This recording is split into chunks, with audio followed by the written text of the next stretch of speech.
اب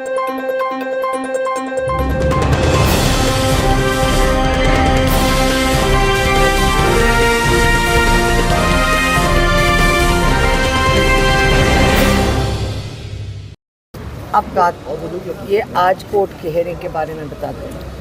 آج آپ خوشخبری سننا چاہتے تھے, ہم بھی انتظار کر رہے تھے.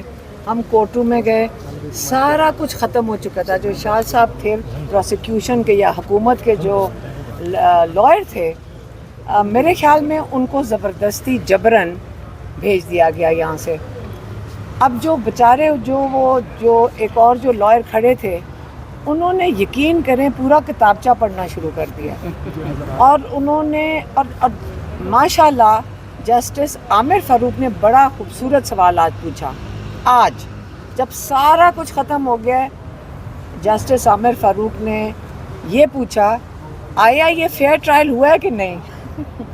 اب پوری جب ختم ہوگی کہانی, اس کے بعد انہوں نے اتنا اچھا سوال پوچھ لیا, اور ماشاءاللہ جو پروسیکیوشن والے تھے انہوں نے اتنی موٹی کتاب پہلے سے تیار کر کے رکھی ہوئی تھی جو جسٹس عامر فاروق کا جواب دینے کے لیے پوری کتاب تیار ہے.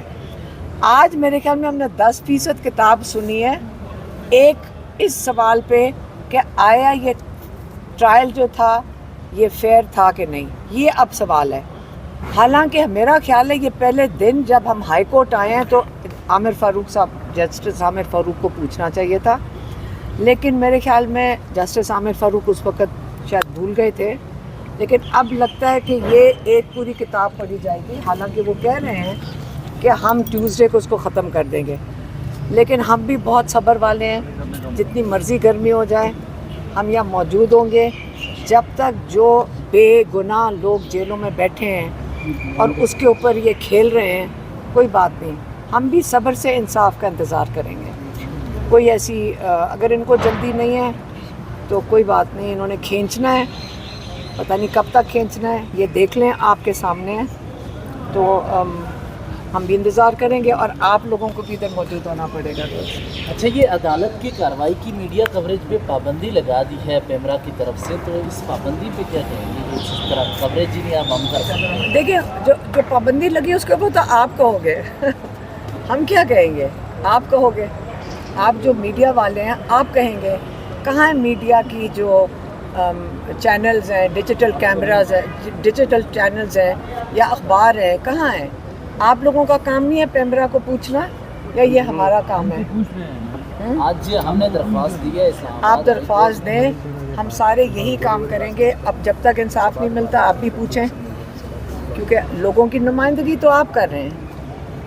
میم یہ بتائیں, عمران خان نے کوئی احتجاج کا کہا ہے کہ احتجاج کے لیے تیار ہو جائیں, اس پہ کیا کہیں گے؟ دیکھیے, آپ کو پتہ ہے کہ رؤوف حسن کو میرے خیال میں قتل کرنے کی کوشش کی گئی ہے, اور ایک دن نہیں 2 دن پہلے بھی ان کو کوشش کی تھی. ان کو سمجھ نہیں آئی کہ کیا ہو رہا تھا ان کے ساتھ, اور جب ان کے اوپر ایک قاتلانہ حملہ ہوا, اللہ تعالیٰ نے ان کی زندگی رکھی ہے, کیونکہ وہ تو صرف 2 انچ کا فرق تھا. بیسکلی گردن کو مارنا تھا, بڑا کامیاب طریقے سے انہوں نے اتنا گہرا یا شارک کاٹنی تھی, آپ کو پتہ ہے. تو اگر یہ چیز انہوں نے کام شروع کیا ہوا ہے تو ہم کب تک یہ بیٹھ کے دیکھیں گے؟ عمران خان تو بہت اس پہ ان کو غصہ بھی تھا اس چیز پہ, اور کہتے بہت ہو گیا. انہوں نے اتنے صبر سے انہوں نے لیگل سسٹم کے جو ہے اس کو اپنا لیگل کورس لیا ہے. انہوں نے کہا میں اپنے ہر کیس کو عدالت میں اس کا سامنا کروں گا, اور انہوں نے کر لیا ہے. اب یہ تو نہیں مطلب کہ سڑکوں پہ چلتے ہوئے لوگوں کو آپ قاتلانہ حملہ کریں اور اس کے بعد بندہ بھی نہیں ملے گا. جب ملنا ہوتا ہے تو انہوں نے 600 بندہ جیل میں ڈال دیتے ہیں, جیو فینسنگ ہو جاتی ہے, اور جب نہیں ان کو ملنا ہوتا تو صرف جو بے گناہ لوگوں پہ اٹیک ہوتا ہے. یہاں چوک پہ, ڈی چوک پہ اسلام آباد میں جو لوگ فلسطین کے لیے بیٹھے تھے, ان کی ایک گاڑی نے, جو ایک فوج کا لڑکا تھا, اس نے ان کے سر کچل دیے, ایک بندے کا سر کچل دیا. آپ کو کسی کو پتہ چلے کہ کسی کوئی FIR ہوئی ہے؟ تو انصاف تو اگر ہم خود نہیں عمران خان کہہ رہے کھڑے ہوں گے تو ہم لوگوں کے ساتھ پھر یہی ہوگا. ابھی ہمارا خیال ہے ان لوگوں کے ساتھ ہوا, کل ہمارے ساتھ ہوگا, تو پھر ہمیں اپنے لیے کھڑے ہونا پڑے گا. یہی عمران خان چاہ رہے ہیں کہ اب ٹائم آ گیا ہے.